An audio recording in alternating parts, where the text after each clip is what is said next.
অথবা এই কার্ড শুধুমাত্র দলীয় লোকেরাই পাবে, সাধারণ মানুষ পাবে না। রাষ্ট্রের টাকা আবার দলীয়করণ হবে।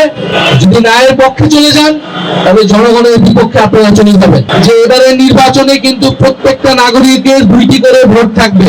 এই গণভোটে আমরা জাতীয় নাগরিক পার্টি এনসিপি হ্যাঁর পক্ষে অবস্থান নিচ্ছি এবং জনগণকে আমরা হ্যাঁর পক্ষে আহ্বান জানাচ্ছি। এবারের ভোট বাংলাদেশকে 50 বছর এগিয়ে নিয়ে যাওয়ার জন্য ভোট। এই নির্বাচনে যদি হ্যাঁ জয়যুক্ত না হয় তাহলে কিন্তু আমরা আগের ব্যবস্থায় রয়ে যাব, সেই হাসিনার অবস্থায় রয়ে যাব। বাংলাদেশের বিভিন্ন স্থানে আমরা গণভোটের প্রচারণার জন্য এই গাড়িটি প্রদক্ষিণ করবে রাস্তায় এবং গণভোটে হ্যাঁ পক্ষে ক্যাম্পেইন করবে, প্রচারণা করবে। আমরা ইতিমধ্যে প্রত্যেকেই জেনেছি এবং জনগণের কাছে আমরা এই বার্তাটা নিয়ে যাচ্ছি যে এবারের নির্বাচনে কিন্তু প্রত্যেকটা নাগরিকের 2টি করে ভোট থাকবে।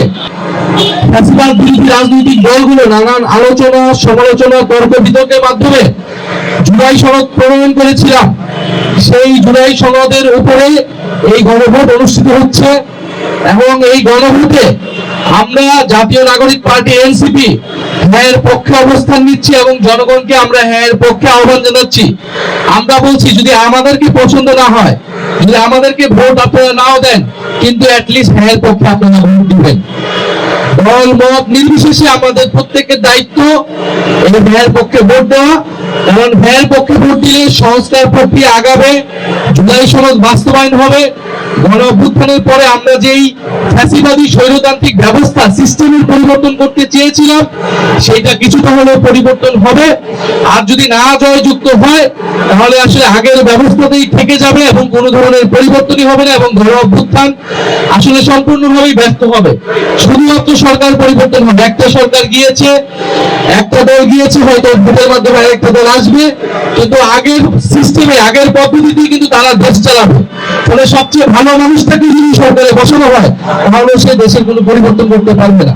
এই জন্য আমরা বলছি আপনারা হ্যাঁর পক্ষে, সংস্কারের পক্ষে ভোট দিবেন এবং দলমত নির্বিশেষে আমরা সংস্কারের পক্ষে, হ্যাঁর পক্ষে ক্যাম্পেইন করবো। সেটার জন্য আজকের এই উদ্যোগটা। আমরা এরকম আরো অনেক উদ্যোগ এই পুরো ইলেকশনের আগ মুহূর্ত পর্যন্ত নিব। ইলেকশনের দিন পর্যন্ত আমরা হ্যাঁর পক্ষে এবং 11 দলীয় জোটের পক্ষে আমরা ক্যাম্পেইন চালাবো। এবারের ভোট বাংলাদেশকে 50 বছর এগিয়ে নিয়ে যাওয়ার জন্য ভোট। কেবল একটা শুধুমাত্র সরকার গঠনের জন্য এই ভোট না, গণ অভ্যুত্থানের পরের ভোট, প্রত্যেকটা গণ অভ্যুত্থানের পরের ভোট কিন্তু বাংলাদেশকে এগিয়ে নিয়ে গেছে। ফলে আমরা মনে করি এই নির্বাচনে মানুষ সচেতনভাবে ভোট দিবে এবং আমরা যাতে মানুষকে কোন ধরনের প্রতারণার আশ্রয় না নেই। দেশের সত্যিকার অর্থে যে সমস্যাগুলো রয়েছে, অর্থনৈতিক সমস্যা, দেশের কৃষি সমস্যা, কর্মসংস্থানের সমস্যা, এই সমস্যাগুলো নিয়ে আমরা কাজ করব। জাতীয় নাগরিক পার্টি এনসিপি সেই প্রতিশ্রুতি সবসময় দিয়ে এসেছে। আমরা চাই দেশের চাঁদাবাজি, দুর্নীতি এগুলো থাকবে না। সেটার জন্য জবাবদিহিতামূলক ব্যবস্থা লাগবে। প্রশাসন নিরপেক্ষ হতে হবে, পুলিশ বিচার ব্যবস্থা নিরপেক্ষ হতে হবে। আপনাকে কোথাও চাকরি পেতে হলে ঘুষ দিতে হবে না, আপনার কোন পারিবারিক, আপনার বাবা খালু লাগবে না, স্বজন প্রীতি লাগবে না। কিন্তু আমরা এই কয়েকদিন আগেও কিন্তু শুনেছি এই সরকারের সময়ও এই প্রাথমিক পরীক্ষার একটা পরীক্ষার প্রশ্ন ফাঁস হয়েছে। অর্থাৎ সেই আগের ব্যবস্থাটাই এখনো বহাল আছে, কারণ জবাবদিহিতামূলক কোনো ব্যবস্থা আমরা প্রতিষ্ঠা করতে পারি নাই। ফলে এই নির্বাচনে যদি হ্যাঁ জয়যুক্ত না হয় তাহলে কিন্তু আমরা আগের ব্যবস্থায় রয়ে যাব, সেই হাসিনার অবস্থায় রয়ে যাব। আমরা কেউ হাসিনার অবস্থায় থাকতে চাই? আমরা নতুন গণতান্ত্রিক ব্যবস্থায় যেতে চাই। আমরা নতুন বন্দোবস্ত প্রতিষ্ঠা করতে চাই এবং আমরা বিশ্বাস করি 11 দলীয় জোট নির্বাচনে বিজয়ী হয়ে এই নতুন ব্যবস্থা প্রতিষ্ঠা করবে। সংস্কারে শুধু জুলাই সনদ নয়, শুধু জুলাই সনদ আদেশ নয়, বরং এছাড়াও যে নানান সংস্কার কমিশনের প্রস্তাবনা ছিল সেগুলো নিয়ে আমরা কাজ করব, সেগুলো বাস্তবায়ন করব। এবং জনগণের প্রতি আমাদের আবারও আহ্বান। তারা প্রথমে বলল যে সরকার নিরপেক্ষ থাকতে হবে, সরকার হ্যাঁর পক্ষে কথা বলতে পারবে না।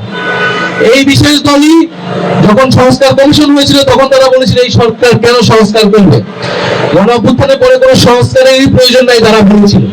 কিন্তু আমরা বলেছিলাম সংস্কার করতে হবে, সংস্কারই গণ অভ্যুত্থানের প্রধান এজেন্ডা, বিচার সংস্কার।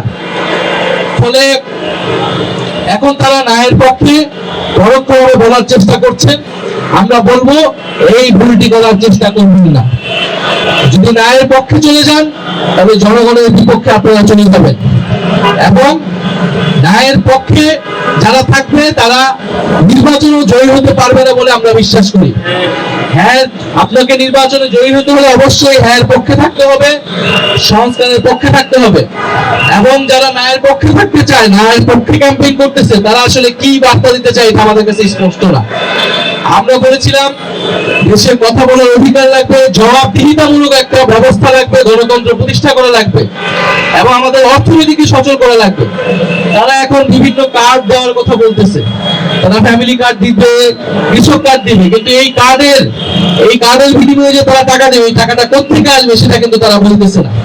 অর্থাৎ তারা শুধু খরচ কোথায় করবে সেটা বলতেছে, কিভাবে ইনকামটা হবে, কিভাবে এই আয়টা হবে সেটা কিন্তু তারা বলতেছে না। ফলে দেখা যাবে এই কার্ড দিতে গিয়ে তারা আবার ভ্যাট বাড়াইতে হবে তাদেরকে, এবং দেশের জনগণের উপর আবার চাপ পড়বে। অথবা এই কার্ড শুধুমাত্র দলীয় লোকেরাই পাবে, সাধারণ মানুষ পাবে না। রাষ্ট্রের টাকা আবার দলীয়করণ হবে, আবার দুর্নীতি হবে, আবার স্বজনপ্রীতি হবে। ফলে আমরা বলবো যে 2008 সালে আমরা একটা ক্যাম্পেইন শুনছিলাম যে 10 টাকায় চাল খাওয়াবে সরকারে আসলে। এই 10 টাকায় চাল খাওয়ানোর কথা বলে সেই দেশটা ছাড়কার করে দিয়ে গেছে সেই সরকার। আমরা মনে করি জনগণ এবার সচেতন, মানুষ 16 বছর ধরে ভোট দিতে পারে নাই, ফলে মানুষের ভোট এবার কিনা যাবে না, এবং সস্তা কোনো প্রচারণা করেও মানুষকে নিজের দিকে অ্যাট্রাক্ট করা যাবে না। মানুষ খুব সচেতন ভাবে এবার ভোট দিবে।